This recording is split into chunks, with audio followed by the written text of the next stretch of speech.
Friends అందరికీ నమస్కారం. ప్రవీణ్ పగడాల విషయంలో మన యొక్క భావాల్ని మనం చెప్తున్న విషయాల్ని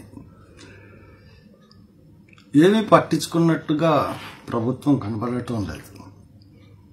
ఐజీతో కేసు క్లోజ్ చేసినట్టుగా యాక్సిడెంట్ కేసు అని చెప్పినట్టుగా మనకు కనపడింది తప్పితే దాని తర్వాత వాళ్ళు గవర్నమెంట్లో పెద్దలు కానీ ముఖ్యమంత్రి కానీ జగన్మోహన్ రెడ్డి కానీ పవన్ కళ్యాణ్ కానీ ఎవరు కూడా ఎటువంటి స్టేట్మెంటు దీని గురించి ఇవ్వలేదు. బట్ సెక్యులర్ వాదులు క్రైస్తవ సమాజం చాలా బాధపడుతుంది. మన ప్రొటెస్ట్ ఏ విధంగా తెలియజేయాలో అర్థం కూడా అవ్వట్లేదు. అందు గురించి నన్ను సపోర్ట్ చేసేవాళ్ళు నేను తుదికంట పోరాడతాను, అది హత్య అని నమ్ముతా ఉన్నాను. ఈరోజు సుప్రీంకోర్టులో కేసు ఏమైంది ఇంకా తెలియరాలేదు నాకు. ఆ కేసు గురించే ఆయన్ని చంపేసి ఒక ఫేక్ మ్యాన్ సృష్టించారు. ఆయన 24న విజయవాడ తుంపల్లిలో మీటింగ్కి వెళ్ళాలి, తర్వాత కొవ్వూరు మీటింగ్ రావాలి. ఆ 2 మీటింగ్లకు కూడా అటెండ్ అవ్వలేదంటే ఎందువల్ల ఆయన హైదరాబాద్ నుంచి బయలుదేరాడో, ఎందువల్ల బయలుదేరాల్సి వచ్చిందంటే అంత అర్జెంటుగా ఈ 2 మీటింగులు చూసుకుని రాజమండ్రి రావడానికి. అటువంటి 2 మీటింగులకి వెళ్ళలేదు.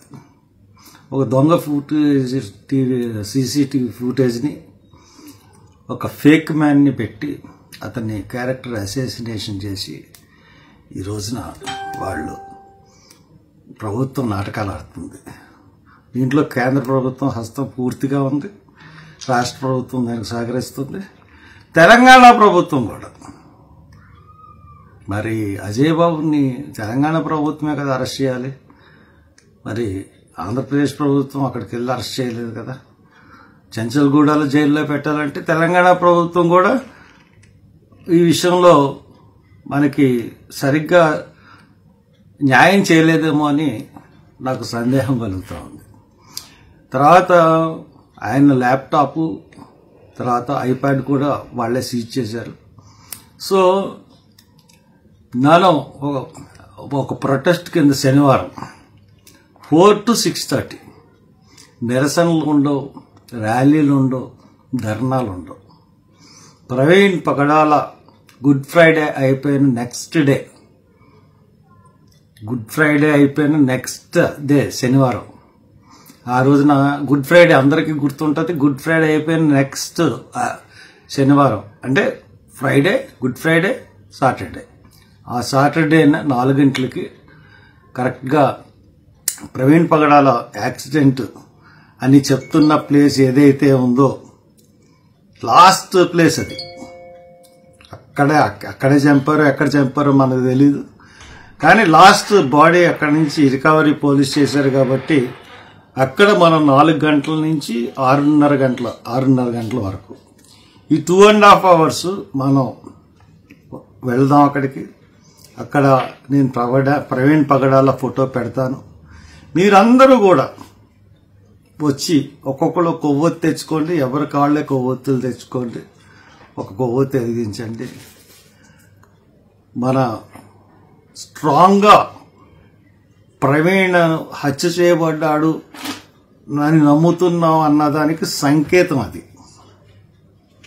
అలా చేస్తే మీరు ప్రవీణ్ హత్యని ప్రభుత్వ హత్యగా భావిస్తున్నారని అర్థం. అక్కడ క్యాండిల్ పెట్టిన ప్రతి వాళ్ళు ఇఫ్ ఎట్ ఆల్ మీరెవరూ రాలేదనుకోండి, మీరు కూడా ప్రవీణ్ది యాక్సిడెంటే అని నమ్ముతున్నారని నేను కూడా అనుకోవాల్సి ఉంటుంది. సో నాకు మీరు చేయూతనిస్తారో బలం ఇస్తారో పోట్లాడడానికి నేను ఒక్కడిని పోరాడగలను. కేంద్ర ప్రభుత్వంతో రాష్ట్ర ప్రభుత్వంతో అందరితో నాకు ఆ శక్తి భగవంతుడు ఇచ్చాడు. కాబట్టి మీరు ఆలోచించుకోండి.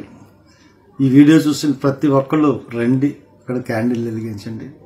తర్వాత సండే అంటే ఈస్టర్న ప్రతి ఒక్కరు సమాధుల దొడ్డికి వెళ్తారు, అంటే సిమెట్రీకి మీరు వెళ్ళినప్పుడు ఎవరికి వాళ్ళే, చిన్న ఊరు కానీ పెద్ద ఊరు కానీ పల్లెటూరు కానీ పట్టణం కానీ మున్సిపాలిటీ కానీ నగరం కానీ హైదరాబాద్ కానీ విశాఖపట్నం కానీ తెలంగాణ ఆంధ్రాలో అందరూ ప్రతి ఒక్కరు వాళ్ళ సమాధుల దొడ్డి సిమెంట్రీ దగ్గర ఎంట్రన్స్ గేట్ దగ్గర పర్వీన్ పగడాల ఫ్లెక్స్ పెట్టండి, అక్కడ కొవ్వొత్తులు వెలిగించండి టేబుల్ వేసి.